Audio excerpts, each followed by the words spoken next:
जिंदगी एक किराए का घर है, एक न एक दिन बदलना पड़ेगा। जिंदगी एक किराए का घर है, एक न एक दिन बदलना पड़ेगा। जिंदगी एक किराए का घर है, एक न एक दिन बदलना पड़ेगा। जिंदगी एक किराए का घर है, एक न एक दिन बदलना पड़ेगा। मौत जब तुझको आवाज देगी, मौत जब तुझको आवाज देगी, मौत जब तुझको आवाज देगी, घर से बाहर निकलना पड़ेगा। जिंदगी एक किराए का घर है, एक न एक दिन बदलना पड़ेगा।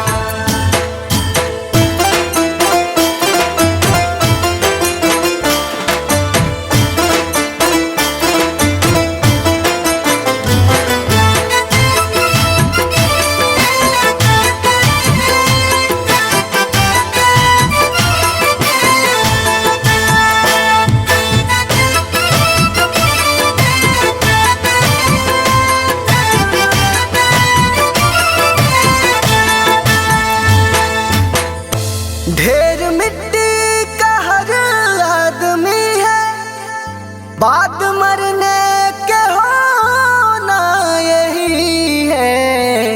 या जमीनों में तुरबत बनेगी, या जमीनों में तुरबत बनेगी, या जमीनों में तुरबत बनेगी, या चिताओं में जलना पड़ेगा। जिंदगी एक किराए का घर है, एक न एक दिन बदलना पड़ेगा।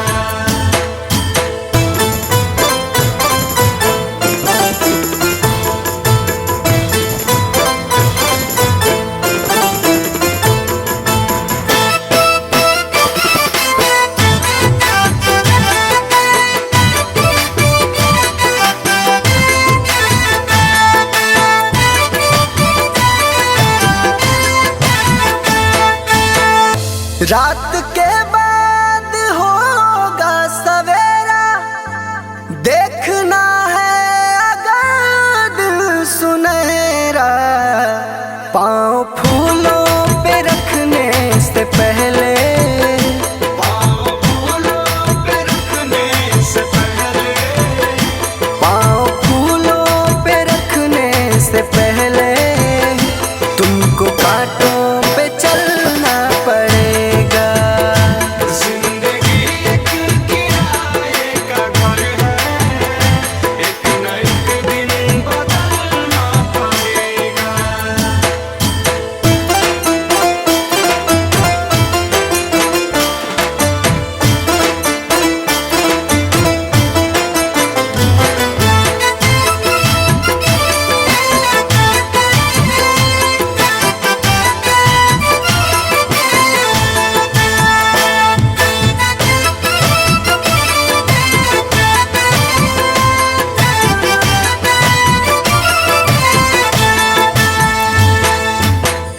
एतबार उनके वादों का मत कर, वरना ऐ दिल मेरे जिंदगी भर तुझको भी मोमबत्ती की तरह, तुझको भी मोमबत्ती की तरह, तुझको भी मोमबत्ती की तरह, कतरा कतरा पिघलना पड़ेगा। जिंदगी एक किराए का घर है, एक न एक दिन बदलना पड़ेगा।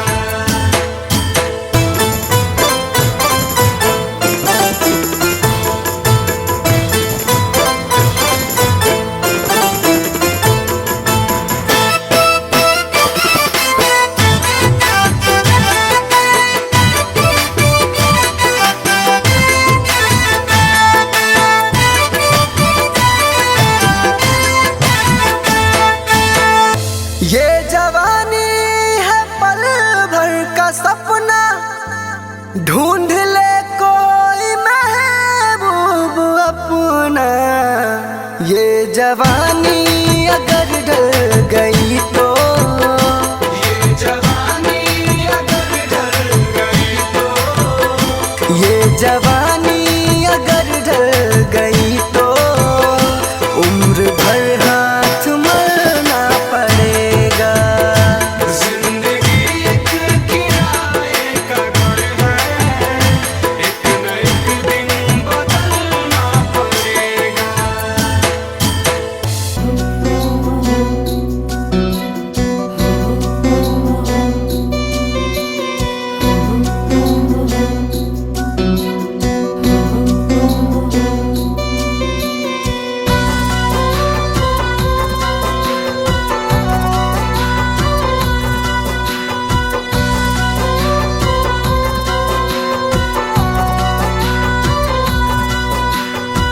झूठा है संसार रहने का सपना है, किसे करे तू प्यार कोई ना अपना है।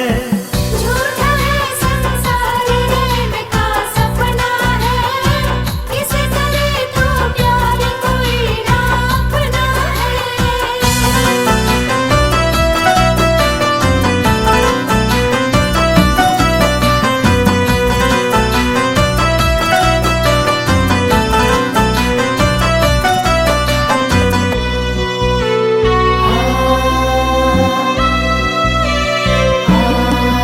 जीवन के सफर में राही जरा रखना कदम संभल के, तू बहक न जाना पगले मंजिल के पास निकल के।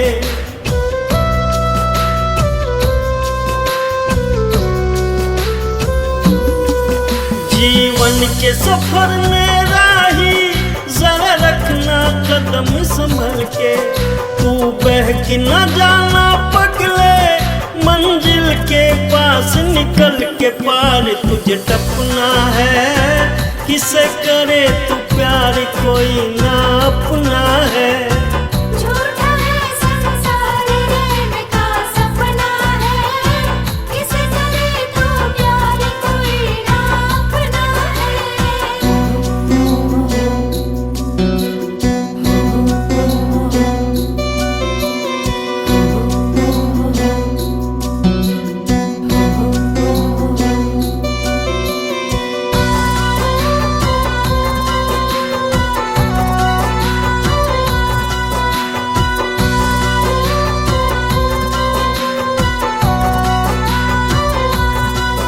ओ माया के मत वाले पल पल में उम्र ढली जा, चक्कर में काल बलि के चक्की में मूंग दली जा।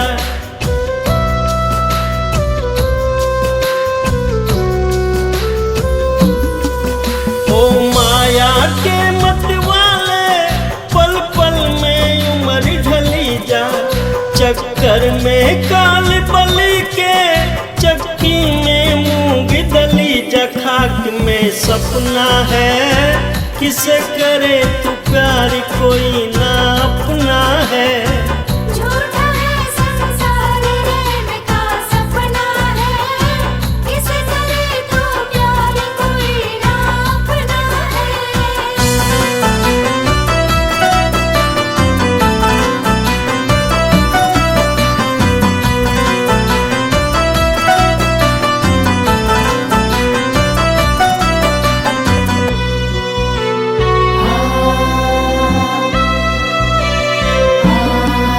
आया था प्याज कमाने ना बाकी मूल रहा है, हो बंद अरे मन मूर्ख तू बिल्कुल भूल रहा है।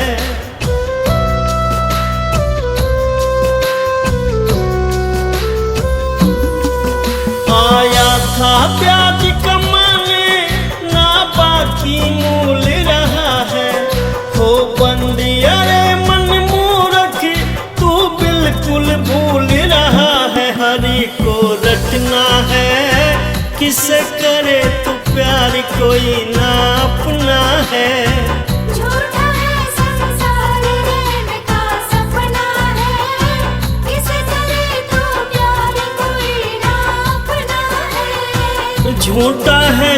सारे रहने का सपना है। किसे करे तू प्यार कोई ना अपना है। झूठा है संसार रहने का सपना है, किसे करे तू प्यार कोई ना अपना है।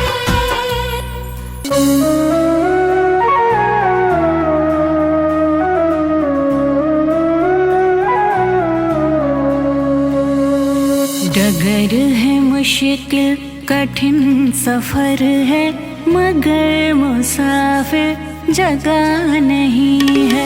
डगर है मुश्किल कठिन सफर है, मगर मुसाफिर जगह नहीं है।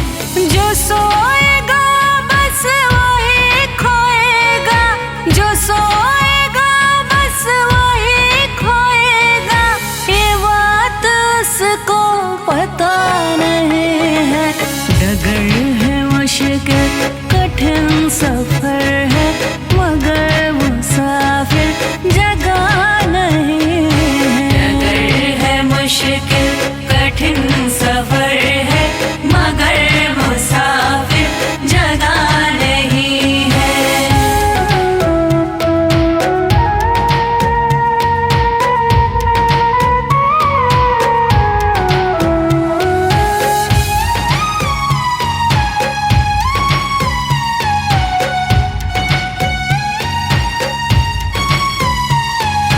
लगेंगे फल जब किसी वृक्ष में, वो पेड़ झुक जाएंगे स्वतः ही। लगेंगे फल जब किसी वृक्ष में, वो पेड़ झुक जाएंगे स्वतः ही। पकड़ तने की बता रही है, पकड़ तने की बता रही है, अभी फल इसमें लगा नहीं है। डगर है मुश्किल कठिन सफर है, मगर मुसाफिर जगह नहीं है। डगर है मुश्किल कठिन सफर है, मगर मुसाफिर जगह नहीं है।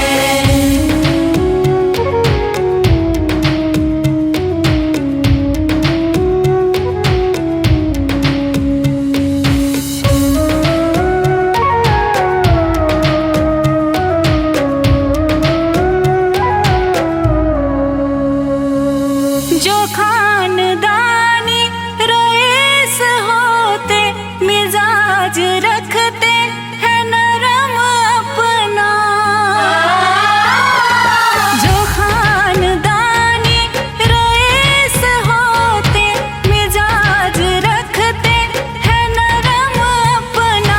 तुम्हारा लहजा बता रहा है, तुम्हारा लहजा बता रहा है, तुम्हारी दौलत नई नई है।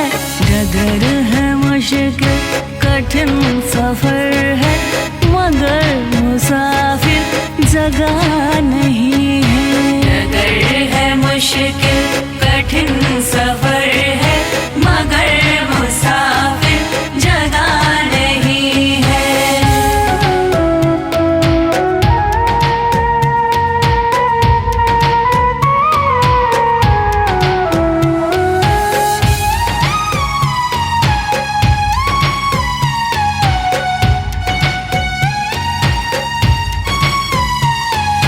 जरा सा कुदरत ने क्या नवाजा, किया के बैठे हो पहले शफ में। जरा सा कुदरत ने क्या नवाजा, किया के बैठे हो पहले शफ में। अभी से उड़ने लगे हवा में, अभी से उड़ने लगे हवा में, अभी ये शोहरत नई नई है।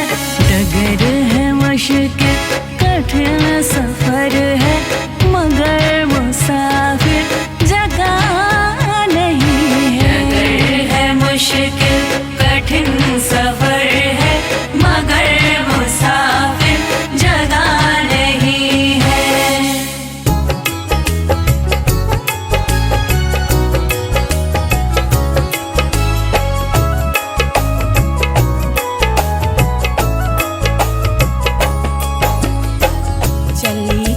रही है उम्र धीरे धीरे, चली जा रही है उम्र धीरे धीरे। पल पल आठों पहर धीरे धीरे, पल पल आठों पहर धीरे धीरे, चली जा रही है उम्र धीरे धीरे, चली जा रही है उम्र धीरे धीरे।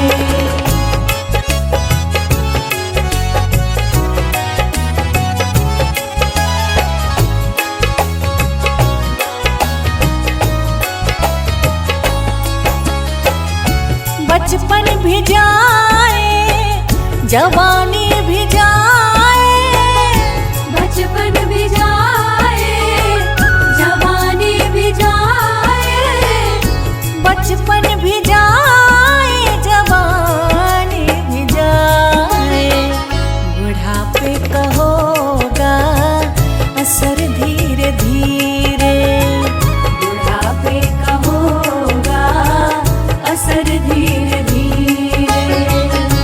पल पल आठों पहर धीरे धीरे, पल पल आठों पहर धीरे धीरे, चली जा रही है उम्र धीरे धीरे, चली जा रही है उम्र धीरे धीरे।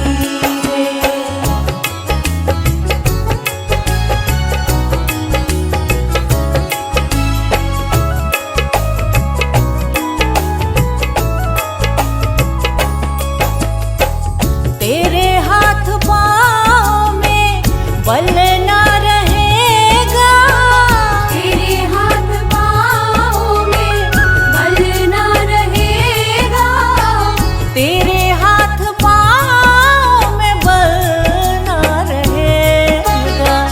झुकेगी तुम्हारी कमर धीरे धीरे, झुकेगी तुम्हारी कमर धीरे धीरे।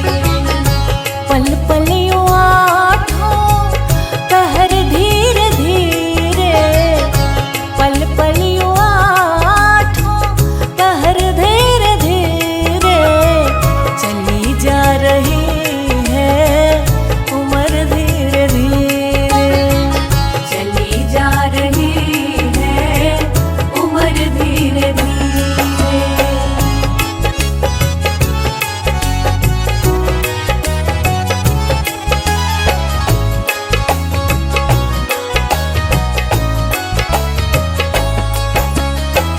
शिथिल अंग होंगे एक दिन तुम्हारे, शिथिल अंग होंगे एक दिन तुम्हारे, शिथिल अंग होंगे एक दिन तुम्हारे।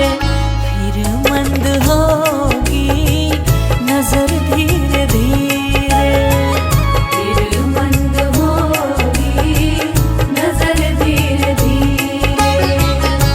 पल पल आठों पहर धीरे धीरे, पल पल आठों पहर धीरे धीरे, चली जा रही है उम्र धीरे धीरे, चली जा रही है उम्र धीरे धीरे।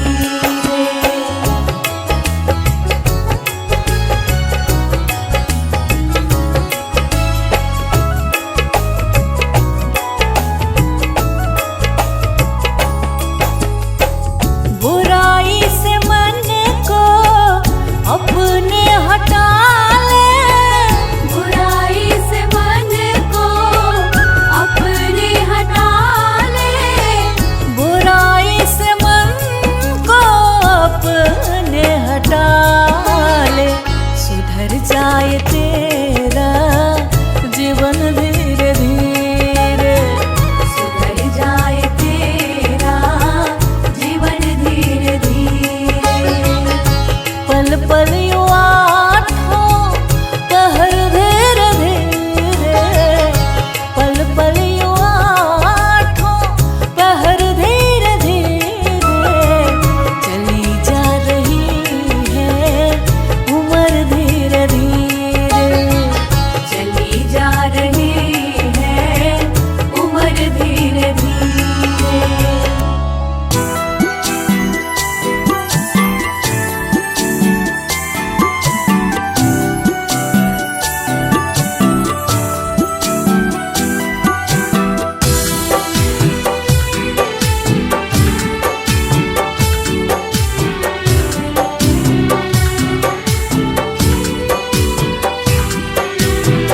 लगा के आस में बैठी हूँ एक जमाने से, लगा के आस में बैठी हूँ एक जमाने से, लगा के आस में बैठी हूँ एक जमाने से।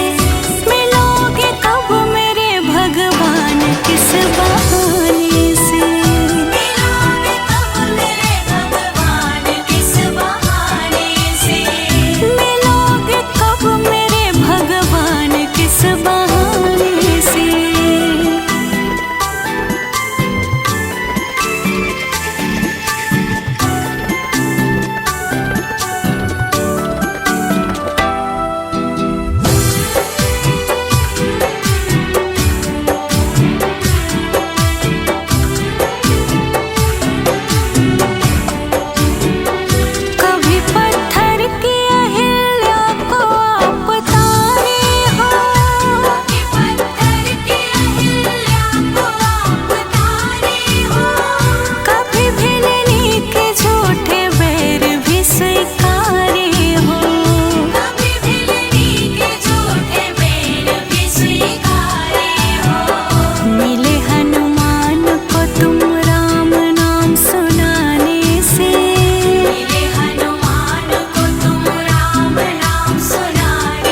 कभी प्यासे को पानी पिलाया नहीं, बाद अमृत पिलाने से क्या फायदा। कभी गिरते हुए को उठाया नहीं, बाद आंसू बहाने से क्या फायदा। कभी प्यासे को पानी पिलाया नहीं, बाद अमृत पिलाने से क्या फायदा।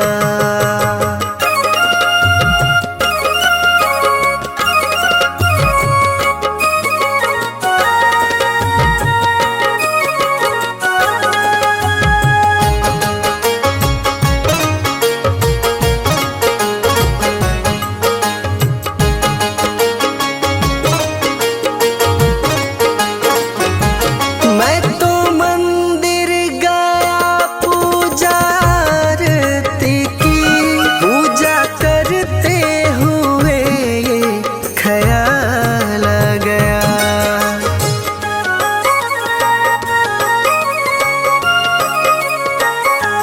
मैं तो मंदिर गया पूजा आरती की, पूजा करते हुए ये ख्याल आ गया। कभी माँ बाप की सेवा की ही नहीं, सिर्फ पूजा के करने से क्या फायदा। कभी प्यासे को पानी पिलाया नहीं, बाद अमृत पिलाने से क्या फायदा।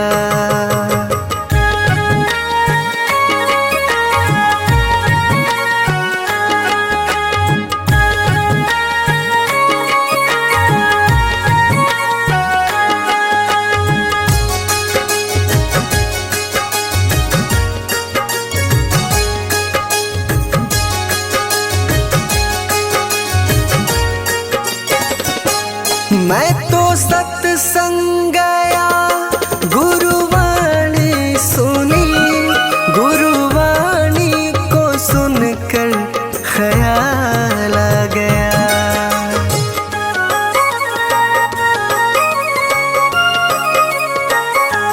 मैं तो सत्संग गया, गुरुवाणी सुनी, गुरुवाणी को सुनकर ख्याल आ गया। जन्म मानव का लेकर दया न करी, फिर मानव कहलाने से क्या फायदा। कभी प्यासे को पानी पिलाया नहीं, बाद अमृत पिलाने से क्या फायदा।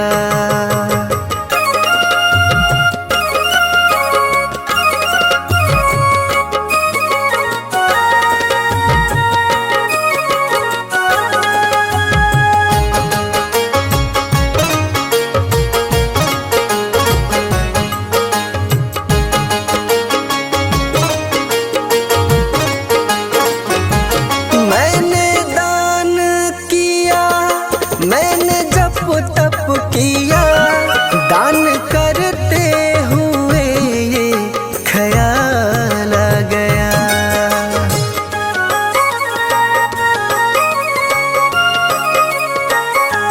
मैंने दान किया, मैंने जप तप किया, दान करते हुए ये ख्याल आ गया।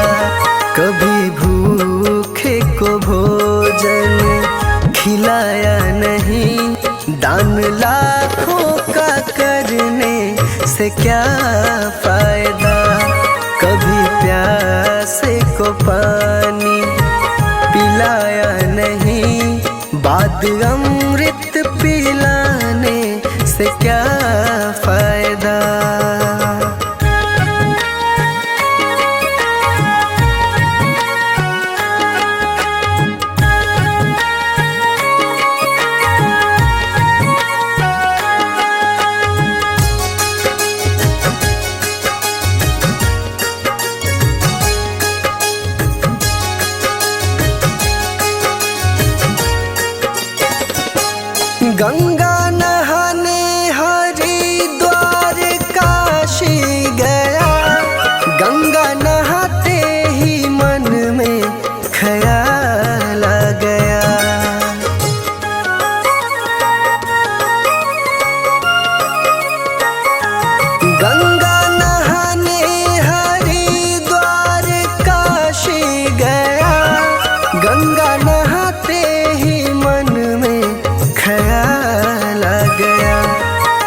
को धोया मगर मन को धोया नहीं।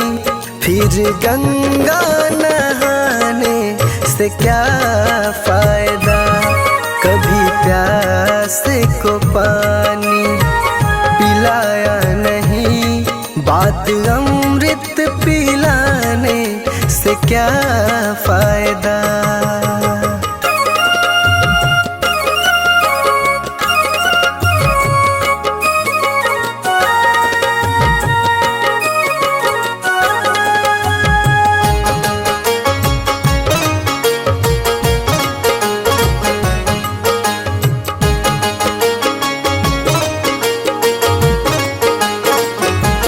मैंने वेद पढ़े, मैंने शास्त्र पढ़े, शास्त्र पढ़ते हुए ये ख्याल आ गया।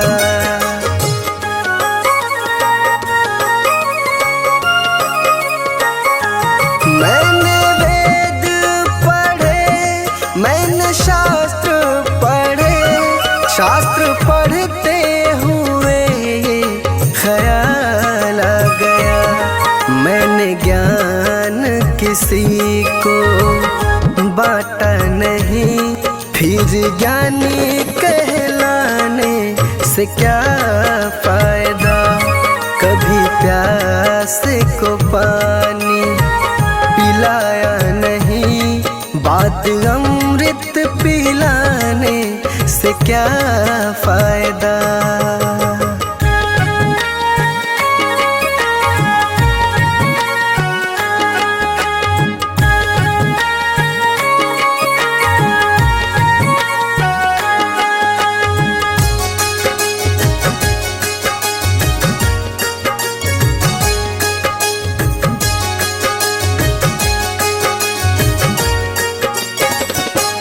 माँ पिता के चरणों में चारों धाम है। आजा आजा यही मुक्ति का धाम है।